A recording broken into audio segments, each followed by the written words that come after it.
আমনিকেৰ একটা দিন হলো জলটা দিনে ৰাতিপুৱাৰ পৰা এতিয়ালৈকে চাহ বাগানকে রাস্তা 11টা ইতিমধ্যে আধারিলা হলো। স্বাধীনতা 60 বছরে কোনোদিনই চা বাগানের রাস্তাগুলো নাই হতে রয়। ইয়ার আগে কেবা বছর আগে আমাদের চা বাগানের 1 কোটি টাকাকে রাস্তা আরম্ভ হয়ে রয়ে আর আজ কিবা কারণে এনওসি দিতে নাই পারার কারণে এই খরাট চা বাগিচার এই রাস্তাটা আমরা দিতে নাই পারলি, টাইম মতো দিতে নাই পারলি। গতিকে আজ সরকারখনের লগতে হিমন্ত বিশ্ব শর্মা ডাঙৰীয়া আমাৰ সন্মানীয় বিধায়ক সুশান্ত বড়ুয়া ডাঙৰীয়া গৈ মেলি যদিও 42টা রাস্তা আছে তার 1 নম্বরত প্রাধান্য দিছে খরাট চা বাগিচার এই রাস্তাটো, যেটো রাস্তা ইয়ার পরে ওলাব আর এইফালে মানে আমার পিএসসি একটা সেন্টার আছে তালৈকে যাব।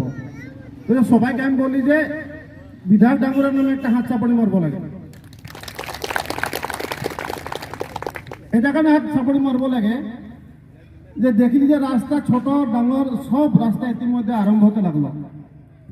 অতদিনে নাই হওয়া কামগুলা চা বাগানের রাস্তাগুলা আরম্ভ হতে লাগলো। বিধায়ক ডাঙৰীয়া বলছে সব মিটিংয়ে বলছে আর 4 মাসের পিছে ওয়ার্নিং দিল, 4 মাসের পিছে প্রত্যেক রাস্তা হতে লাগে। একটা কথা বললি গতি খরাটবাসীর কারণে আজ গৌরবের কথা যে বহুত দিন ওরা বলতে থাকে আপনাকে রাস্তায় ঘাটে দেখলে বলে আমরা খুব গাত লাগে যায়। গতিকে আজ বিধায়ক ডাঙৰীয়াৰ নেতৃত্বে রাস্তাটা বনতে আজ আধারিলা হলো। তো কথাটা হলো সরকারটাই আশেখনে বহুত কাম করলো, কামের কথা খতিয়ান দিলে বহুত দূর চলে যাবে কথাগুলা।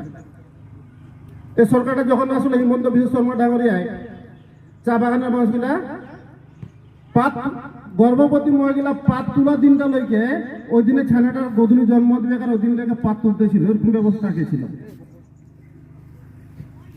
বাগানে হয়তো দুঃখ পাতেছিল, পেটে দুঃখ পাতেছিল, সাঁজে হয়তো লড়াটার জন্ম দিত বা পিছদিনে ৰাতিপুৱা জন্ম দিত।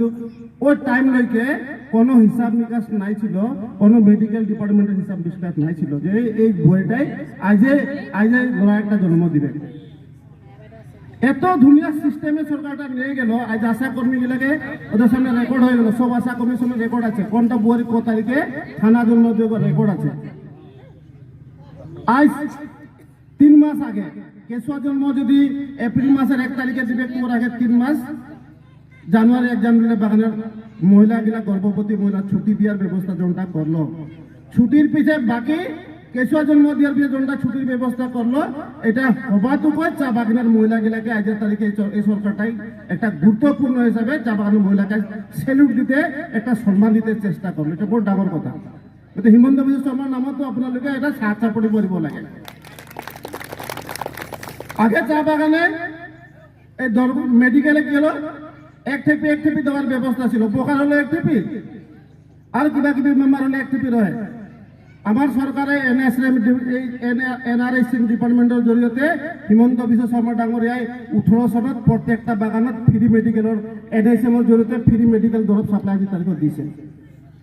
ৰাইজক গলো কেতিয়াবা দৰৱ মানে মই পাইছোঁ, বহুত বাগানত পাইছোঁ। মেনেজাৰ ডাঙৰীয়া আছে সেইকাৰণে মই কৈছোঁ, বহুত বাগানত মই পাইছোঁ। মই এডিসি ভাইস চেয়াৰম্যান মই জানো বাগানত দৰৱ আনিবলৈ নাযায় ডিপাৰ্টমেন্টলৈ, মোৰে বাগানত হৈছে ডিপাৰ্টমেন্ট নাযায়।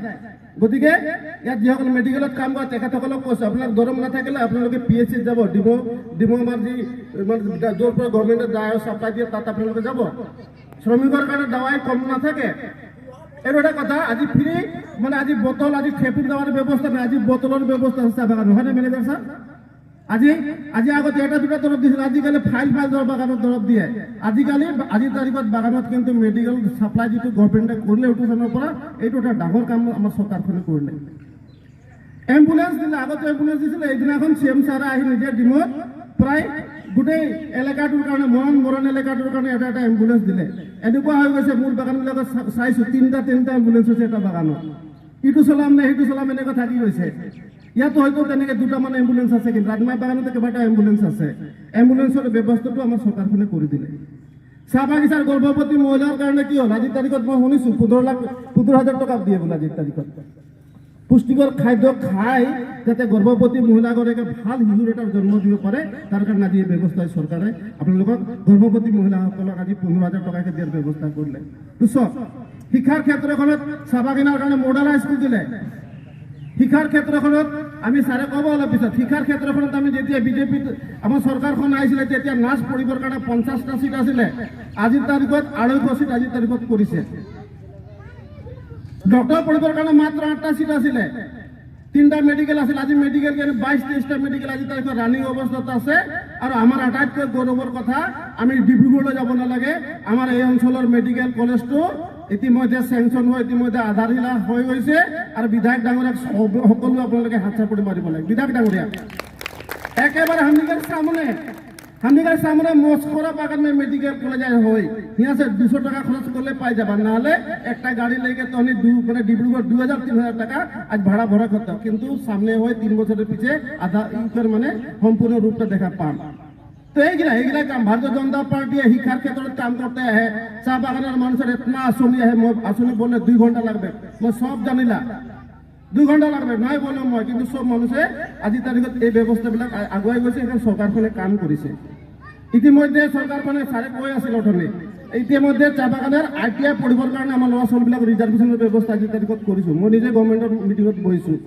গতিকে এই কামগিলাই করলো এখন মুখতে একটা কথা হলো যে দিল্লী সরকার আছে বিজেপি আসাম সরকার আছে বিজেপি আর থাওরা সমষ্টি চলাবার কারণে যেজন ব্যক্তি উভি আজি বিজেপি MLA ডাঙরিয়া আছে গতিকে আগন্তক দিনে যখন পঞ্চায়েত হবে পঞ্চায়েত ব্যবস্থায় বহুত আসনি আছে এগুলা পাবার কারণে আমরা সবাই মিলে এখানে ভারতীয় জনতা পার্টির পঞ্চায়েত থেকে আগুয়া নিয়ে যায় এখানে নিজের যাতে প্রতিনিধি আমরা দিকে লৈ যায় পারি এইখিনিকে কৈ আপনাদের বিজেপির প্রতি দায়বদ্ধ হোক আপনাদের ল'ৰা ছোৱালীবিলাকৰ কাৰণে আপনার ইতিমধ্যে স্কলারশিপের ব্যবস্থা করেছে ইউনিফর্মের ব্যবস্থা করেছে মানে সকল দিকের প্রায় সরকারখনে কাম করেছে সকল জাতি জনগোষ্ঠীর কারণে এখন সরকারে কাম করেছে সেই কারণে আমি সকলে বিজেপি দলটোক আগুৱাই লৈ যাবৰ কাৰণে আমি সকলোৱে কাম কৰি যাব লাগে ইয়াক আহ্বান জনাই আজি সভাখন আপোনালোক উপস্থিত থকাৰ কাৰণে সকলোকে এই কথাখিনি আপোনালোকে জানিবৰ কাৰণে যি চেষ্টা কৰিছে সকলোকে মই আন্তৰিক ধন্যবাদ দিলোঁ বিধায়ক ডাঙৰীয়া বহুকেইটা কথা আছে বিধায়ক ডাঙৰীয়া আপোনালোকক ক'ব আমি কিন্তু চাহ বাগানৰ কাৰণে আৰু ডাঙৰ এটা খবৰ আছে সেইটো চাহ বাগানৰ পৰা এবাৰ SCMS যিজন জেনেৰেল সেক্ৰেটাৰি চাহ বাগানেৰ মূল সংগঠনটো SCMS অসম চাহ মজদুৰ সংঘ SCMS জেনেৰেল সেক্ৰেটাৰিজনকে আমাৰ চাহ জনগোষ্ঠী ফালৰ পৰা এজন কেবিনেট মন্ত্ৰী দিছে এবাৰ আৰু হাত চাপৰি মাৰিব লাগে বিধায়ক ডাঙৰীয়া মই কথা পাতিছোঁ এখন ডাঙৰ সভা হ'ব তেখেতক আমি আনি আদৰণি জনাম আমাৰ মনৰ কথাবিলাক তেখেতৰ লগত কথা পাতিম ইয়াকে কৈ এইখিনি ক'বলৈ সুবিধা দিয়াৰ কাৰণে ডিমৌ মণ্ডলৰ উদ্যোক্তাসকলক মই ধন্যবাদ দিওঁ খৰাডৰ যুৱকসকলে কাৰ্যকৰ্তাসকলে ইমান ধুনীয়া এটা পৰিৱেশ নিৰ্মাণ কৰিছে তেখেতসকলক আন্তৰিক ধন্যবাদ দি সকলোকে উপস্থিত সকলোকে মোৰ শ্ৰদ্ধা নমস্কাৰ জনাই মই বক্তব্য নমস্কাৰ